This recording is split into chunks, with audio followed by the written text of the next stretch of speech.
ወራህመቱላሂ ወበረካቱ።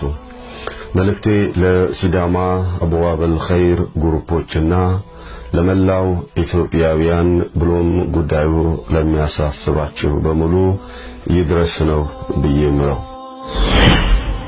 ለማንሳት የምፈልገው ነጥብ ቢኖር በደቡቡ ብቻ ሳይሆን በመላው ኢትዮጵያ የማክፈሩ ዘመቻ ሌት ተቀን እየተሰራበት ነው ያለው። እኛ ኢትዮጵያውያን በዚህ ጉዳይ ላይ ምን እየሰራን ነው? በደቡቡ ማህበረሰብ ላይ የማክፈሩ ዘመቻ እኛ ከምንخየለው ከምናስበው በላይ እየተሰራበት ነው ያለው። በየቀኑ እገሌ ከፈረ ነው እንጂ ሰለመ ማለት በጣም ዘበት እየሆነ መጥቷል። የማክፈሩ ስራ በጣም እየተሰራበት ነው ያለው። ብዙ መሳጅዶች ላይ በምትገቡበት ጊዜ የምታገኙት ወጣት አይደለም የምታገኙት፣ አዛውንቶች ነው የምታገኙት። ወጣቶቹ የት ሄዱ በሚባልበት ወቅት ከፍሯል ነው የሚባለው። ወጣቱ ከፍሯል፣ አዛውንቶች ቤት ውስጥ ቀርተዋል። እነዚህ ሰዎች እየከፈሩ የሚሄዱበት ምክንያቱ ምንድነው ከተባለ ሁለት ዋና ምክንያቶች ናቸው የሚነሱት። አንደኛውና ትልቀኛው ስለ ሃይማኖታቸው ግንዛቤ የላቸውም። ሁለተኛ ኢኮኖሚካል ፕሮብሌም አለ። በኢኮኖሚ ችግር የተነሳ ለመክፈርም ቀላል ነው። እነዚህ ሁለቱ ችግሮች ያልተቀረፉ ከሆነ በደቡቡ አካባቢ ላይ ሰድቆኝ በትንሽ ጊዜ ውስጥ ሲዳሞ አካባቢ ላይ ሙስሊሞች ነበሩ የሚባልበት ቀን ቅርብ ነው አካሄዳቸው። እኛ ግን ያንን መስራት ባንችል እንኳን ወንድማሞቻችንን የሚያስቀራልን ኡስታዝ በ1000 ብርና በ2000 ብር መቅጠር አቅቶን ከበስተስራችን ልጆቻችን እየተወሰዱብን ነው ያሉት። በልጆች ብቻ ቢያበቃ ኖሮ ጥሩ ነበረ ጉዳዩ። ወደ ወላጆችም እየተሸጋገረ ነው ያለው። አላሁ ሱብሓነሁ ወተዓላ አቅሙን የሰጣችሁ ሰዎች በስልጣንም ይሁን በብርም ይሁን በዕልምም ይሁን በአመለካከት አቅሙን የሰጣችሁ ሰው ይህንን አይታን ዝም ያላችሁ እንደሆነ ነገ አላህ ፊት ለሚነሳው ጥያቄ ምላሽ የለም፣ ውርደት ይጠብቀናል። አቅማችን የፈቀደውን ያህል ልንንቀሳቀስ ይገባል። ይህንን አደገኛ ወረርሽኝ ማንንም የማይምር ወረርሽኝን ለመግታት የምንችለውን ያህል መጣር አለብን። በየቤቱ አንኳክተው ነው የዳዕዋ ጥሪ የሚያደርጉት።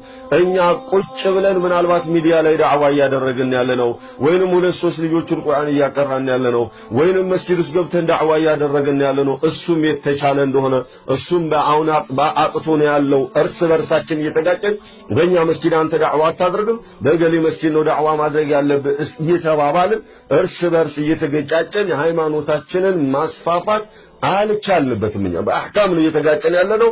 ገጠር ላይ ወንድሞች እየከፈሩ ነው ያሉት። በአህካም ነው እየተጋጨን ያለነው። ቤታችን ውስጥ ወንድማሞቻችን እየከፈሩ ነው ያሉት። ይሄ በጥያቄና መልስ የሚያበቃ ነገር አይደለም። ሁላችንም ምን መስራት አለብን ብለን በአቅማችን ልንነሳ ይገባል። አኽዋ ለዲናችን 50 ብር ወጭ ማድረግ ያቅተናል? ወላሂ አያቅትም። ኢዘን ካሁንም በኋላ ያኽዋን ያለፈውን እንዳለፈ ትተን በምንችለው ያህል ለዲናችን እንስራ። ካልሆነ ግን ያኽዋን በዱንያም ያዋርደናል፣ በታሪክ ያስወቅሰናል። ነገ አላህም ፊት ምላሽ አይኖረንም። አቅሙ እያላችሁ ኡስታዝ መቅጠር እየቻላችሁ የሆነ ነገር ማድረግ እየቻላችሁ እንዴት ሰዎች ከፍረው ሲያልቁ ዝም አላችሁ ከተባለ ምላሽ እናጣለን። ወንድምና እህቶች ሲዳማ አብዋበል ኸይር ብለው የተወሰኑ ግሩፖችን በመክፈት ያኽዋን ብዙ እንዳይመስሏችሁ፣ ቁጥራቸው ምናልባት ሴቱም ወንዱም ተጠራቅሞ 200 አያልፍም።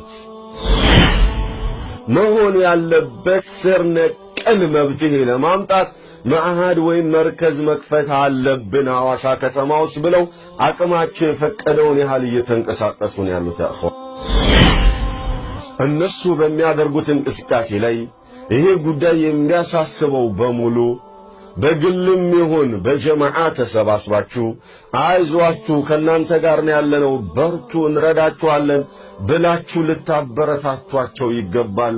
በርቱ ልንላቸው ይገባል። ካልሆነ ያ ኢኽዋን ደቡብ ላይ ያለው ችግር ነገ ላይ የተሸጋገረ ወደ ሰሜኑ መምጣት አይቀሬ ነው። ወደ ምዕራብ ወደ ምስራቁ መምጣት አይቀሬ ነው። ኢትዮጵያ መላ ኢትዮጵያን ለማዳረስ ሆን ተብሎ ነው እየተሰራ ያለው። እኔ አኽዋን መጨረሻ ላይ የምቋጨው ይሄንን ችግር ለመፍታት ሁለት ዋና ዋና መፍትሄዎች ግድ ናቸው። ሰዎቹ የሚከፍሩ ያሉቱ ስለ ሃይማኖታቸው ግንዛቤ ስላሌላቸው ነው። ስለ ሃይማኖታቸው ግንዛቤ የመስጠት የኛ የሙስሊሞች ግዴታ ነው። ሁለተኛ ፋይናንሻል ችግር ስላለባቸው ነው። አቅማችን የፈቀደውን ያህል የመርዳት ግዴታችን ነው። እስልምና ሃይማኖትን ከተገነዘበና ካወቀ በኋላ ከእስልምና ሃይማኖት ሌላ ሃይማኖት ይሻላል ብሎ የሚወጣ አማኝ በፍጹም የለም። ነገር ግን እስልምና ሃይማኖትን ስላልተገነዘበው ነው። እስልምና ሃይማኖት የእውቀት ሃይማኖት ነው። ዝም ብሎ በመንፈስ የሚገኝ ሃይማኖት አይደለም። እውቀት የማስጨበጥ ግዴታ አለብን። أخيرا أقول يقول سبحانه وتعالى وأنفقوا مما رزقناكم من قبل أن يأتي أحدكم الموت فيقول ربي لولا أخرتني إلى أجل قريب لأصدق وأكونن من الصالحين ولن يؤخر الله نفسا إذا جاء أجلها والله خبير بما تعملون. الله سبحانه